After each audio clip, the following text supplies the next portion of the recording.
Hi, everyone, and welcome to the Boiler Ball pregame show. So nice to have you with us here on this Sunday as we greet you from the downtown Hilton Hotel here in Chicago.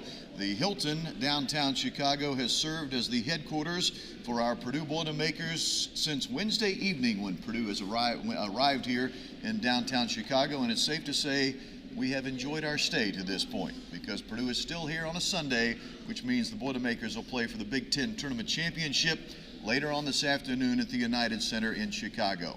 I'm Rob Blackman, the radio voice of the Purdue Boilermakers. To my right, my radio broadcast partner and the former Boilermaker Bobby Buckets Riddell, the only man standing up here with a Big Ten Tournament Championship ring. We'll talk to him about that in a minute. And Chris Forman, who is, of course, our sports information director for Purdue men's basketball. Bob, I will start with you and the topic I just brought up. Purdue has won only one Big Ten Tournament Championship in its school history. That was in 2009. And you, my friend, were on that team. And you and I know, have spoken about this already a couple of times this weekend, but what a thrill that was for you and your teammates. It was such a thrill. I mean, it was such a fun experience. You know, coming in as part of that first freshman class as Coach Painter's tenure started at Purdue, it was just so special to cap off my career as part of that freshman class by getting a championship ring for Coach Painter, getting some hardware. Certainly, you know, we came just short a couple times my junior and senior year, finishing second in the league in the regular season. So to be able to get that tournament championship my senior year, celebrate with Coach Painter on the floor, have that experience, raising the trophy, cutting down the nets. You know, it's the first time in my career, high school, college, to ever have that opportunity to cut down the nets and celebrate like that in front of all your fans. So something I'll never forget, and hopefully our players here today get that same experience. With that, I'd like to bring this up. We do hear some folks from time to time that say, well, you won the Big Ten regular season. Is the Big Ten tournament really that important? It's important to the players, isn't it? Oh, it's extremely important. I mean, it's an experience you never get to have ever again. Like, it's just one of those things. It's really cool. Obviously, this year there's lots of other implications as far as Purdue seeding the NCAA tournament. You really want to try to cap off the hot regular season with the tournament championship, and no Purdue team has ever won both the regular season and the Big Ten tournament in the same year. So it would just be a really unique experience for this team to be able to do that. Well, for that to happen, Purdue will have to beat Penn State for a third time. Chris Forman, Purdue does have the two wins, winning at the Palestra in Philadelphia by 13 and then beating Penn State by 20 in Mackey Arena in the second go-round. More on Penn State in a moment. I do want, if you don't mind, to bring our fans up to speed. It has been a great week, especially for Zach Edey, as far as the national awards that have not all of a sudden, but have slowly started to roll in for Zach. We all figured he was probably going to be a player of the year in the league and a first-team All-American and those kind of things, but now there is some validity to us thinking of that way. Yep. Earlier this week he was named the Sporting News National Player of the Year, first-team All-American. He was the consensus vote on the first-team All-American for Sporting News, the only player to do that. He's been named to the semifinalists for the Naismith and Wooden Awards, and obviously the Big Ten Player of the Year. And you know, a lot of people are like, well, how's he going to perform this weekend with, you know, everything going on and everything? Well, he had 16-11 against Rutgers. By his standards, probably a subpar game by the numbers he's been putting up, and he puts up 16-11. And then yesterday, just absolutely dominated Ohio State. Didn't shoot the ball great, but had 32 and 14, 3 assists, 1 turnover only. Just absolutely dominated. If he would have made some of the shots that he normally makes, he would have had 40, 45 points. So hopefully, you know, those shots will fall today. But, I mean, just the run that he's been on, had an unbelievable season. And hopefully it continues for about another 4 weeks or so. He is not the only Boilermaker that has received some postseason accolades, at least as far as all Big Ten. We have a couple of others. Yep, Braden Smith was on the all-freshman team, and Fletcher Lawyer was named honorable mention all Big Ten. You look at what those two freshmen have done. I know Fletcher's been struggling a little bit with his shot lately for the last few weeks, but Braden Smith has been just absolutely phenomenal.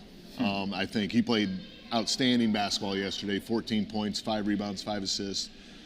Made all 5 of his shots. So what he's done for this team, I think, you know, just simply cannot be stated enough what he's meant to this Boilermaker squad. And Coach Painter, also national recognition as well, right? Yeah, he was named to the semifinalist for the Naismith Trophy for National Coach of the Year. Deservedly so, 28-5 record. Unbelievable season. You know, that's all you can say about him, what he's done with this group. how he's molded them with 2 freshmen in the starting lineups, what he's done with Brandon Newman the last couple weeks. His confidence is through the roof now. So Ethan Morton's playing great defense. Everyone knows their role on the team, and Coach Painter's done a great job molding that. Well, here's how the molding has come together, at least here in Chicago. Through 2 games, Bob Riddell, you know this, but for our fans, Purdue is shooting 40% from 3. They're +9 on the glass on the average, and they're only turning it over 9 times a game. It has been, to this point, a great Big Ten tournament as far as offensive efficiency. It's been incredible. It's really fun to see this team starting to click on the offensive end. It's been interesting from a neutral court standpoint. We really have shot the 3 ball extremely well for a team that's been as inconsistent as we've been shooting the 3 ball this year. On neutral courts, we've really shot it well, which is obviously a great thing as far as when the NCAA tournament projections go, and then, of course, hopefully today, continue to shoot it well. But it's so great when you have that inside-outside presence we have with Zach, along with our shooters. Coach Painter's preached all year round that he wouldn't be letting these guys shoot threes if he didn't think they were fully capable of making them. Now they're starting to get hot at the right time, and it's been great to see different guys stepping up from game to game. In the first game, Mason Gillis hits a couple threes, David Jenkins hits some threes, and then Ethan Morton hits 2 threes that first game. Fast forward to the second game, Brandon Newman steps up and makes a couple. It's just been really nice to have different guys stepping up at different times. Caleb First, you could throw his name in there as well. Fletcher Lawyer, neither played great in game 1, both played better in game 2. It has been a different guy, it feels like, each and every time that has stepped up to the plate. I want to say this about David Jenkins Jr. When you bring in a grad transfer for just 1 season, you always hope that he can help your team some way or another. David has helped this team immensely with his locker room and leadership presence through the months of November, December, January, February. But now that the calendar's turned to March, David has said, all right, I'm the old man of the group. Time for me to take over offensively. And he has done that. He's been fun to watch in this tournament, just hitting tough shots after tough shots. You had to love that sequence there at the end of the half yesterday where Coach Painter was basically telling him, hey, if you get the ball in your hands late, I want you to take a shot. And David certainly took that to heart because he was not passing that ball at the end of the first half, pulled up for a deep 3, splashed it. Just a huge momentum play. We've had 2 big momentum plays to end the first half in both these games. Mason Gillis hitting a 3 in the first game at the end of the half, and then David Jenkins yesterday. So it's been fun to watch David. You can just tell how much his teammates love him and get along with him. He's been such a great mentor for the young freshmen at the guard position. And then, now he's doing what we brought him to do. Struggle with his shot here from time to time, but he's been a shot clock beater all season long. And I know Chris Forman and the rest of those guys there with the basketball crew and the media staff love hyping up his ability to beat shot clocks, and it's been really fascinating. I saw some stats yesterday where his percentages on late clock have been just unreal this year, and you love seeing a guy who loves that moment. The funny thing about the 1-3 yesterday is Coach Painter was like, we're going to shoot it late. He shot it with about 7 seconds left, so I don't think he was that, but he made it. So Coach Painter was okay with that one. Look, for a guy that is within an eyelash of scoring 2,000 career points, you probably get to pull the trigger a little earlier than most. Bob mentioned the end of first halves here in this tournament have been very good to Purdue. The start of the second half at the Palestra against Penn State in the first meeting, Chris, Purdue started the second half trailing, but went on a 19-2 run to start the second half. And really, it was that kind of that put that game to bed, quite frankly, at the Palestra. But that game, Zach Edey was the go-to man. He was the dominant performer. The second game, Penn State, as we knew Coach Shrewsbury would, made some good adjustments. Tried to make Zach Edey more of a facilitator, which he was. So Mason Gillis had 29 points. Interested to see how they try to defend us today. Yeah, if you look at both games, if those things happen, Purdue's going to be very tough to beat, in all honesty. You can't take Zach away and leave the outside guys open in the way we're shooting. If they let Zach do his thing in the post, they have no size to match him. So, Zach's going to have a big game. So it's going to be a really tough matchup for Penn State.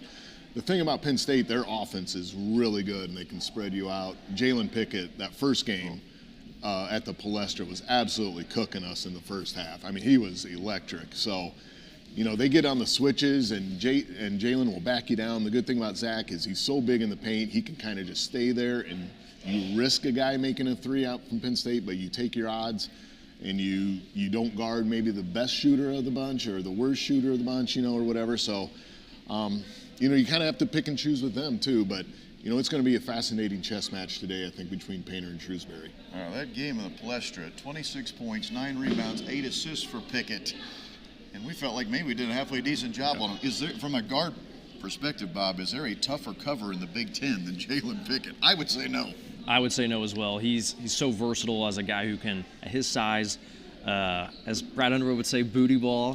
He has the ability to score from the inside and out.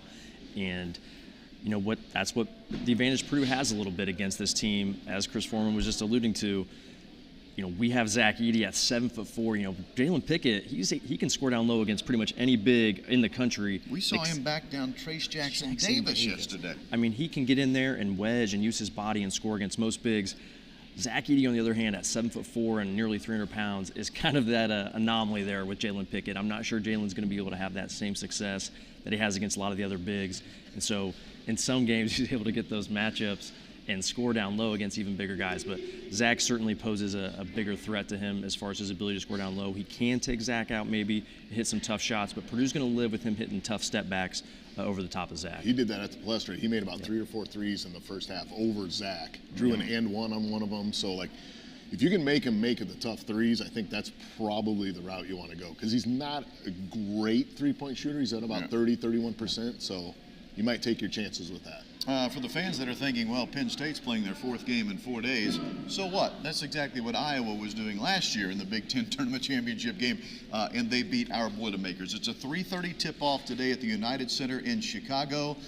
Our pregame show on the radio network will start at 2:30. That's 2:30 Eastern, 3:30 for the tip, and we hope you can join us. But before we go, once the game is final today, roughly 30 minutes or so after it's gone final, the NCAA Tournament Selection Show will begin.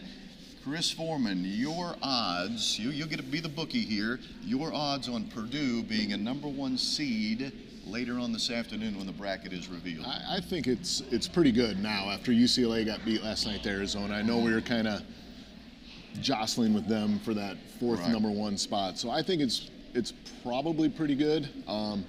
Take care of business today. I think I'm not saying you can lock it in, but I think it's 80% or so that you would get it. But it just goes to speak volumes about the year we've had. We lead the country in top 50 wins by a wide margin over Kansas. So we've had an unbelievable year, winning on the road, winning at neutral sites. We've won tournaments. We've won the regular season. A win today would definitely cap it off. I've been here for 3 of the losses in the Big Ten title game, and it stinks. Watching the team celebrate, you get the confetti, you do the nets, they do all the extra stuff for them, and it stinks watching that. So hopefully our guys remember the feeling from last year and can really use that for some motivation. Purdue is 1-4 all-time in Big Ten tournament championship games. Back to the NCAA. If Purdue gets a #1 seed, it would be the 4th time in school history. Purdue has been a #1 seed in 1988, 1994, and 1996. And with that, Bob Riddell, I'll give you the same question I gave Chris as we close it out. Odds on that Purdue is a #1 seed when we find out later today. Yeah, you would think with some of the stuff Chris just mentioned, as far as the top 50 wins, the high-end wins we have, as far as the teams we've beaten, you're looking at Marquette, Big East regular season champ, Big East tournament champ, Duke, the ACC tournament champ. Gonzaga wins their regular season, co-regular season champ along with their tournament. Hofstra won their regular season. I mean, we've just beaten a number of really good teams throughout the year. Even our worst loss of the year against Rutgers at home, they're a top 40 team in the net. So you would just think our resume alone, especially if we win today, as far as being the Big Ten regular season champ, Big Ten tournament champ, I just don't know how that can't be a #1 seed resume. It would be really cool, of course. Brandon Brantley on our staff was part of those 2 #1 seeds in 94 and 96. It'd be nice to give him another feather in his cap from a 1 seed standpoint. And I think we deserve it based on our resume. The Big Ten is going to have probably the most NCAA tournament teams of any conference. So, would think that would be enough, but I guess we'll have to see what the committee does. We will all find out together. Big thank you to Hunter and Corey, who drove all the way up from West Lafayette this morning just to provide the behind-the-scenes help so that we could bring you today's Boiler Ball preview show. Thank you so much for joining Bob and Chris and myself.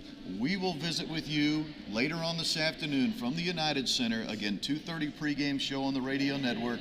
3:30 for the tip. Purdue and Penn State, round 3, as the Boilermakers will once again battle our good friend Micah Shrewsbury and the Penn State Nittany Lions. For all of us involved with Purdue basketball, thanks so much, and we'll talk to you later today from Chicago. Have a great day, everyone.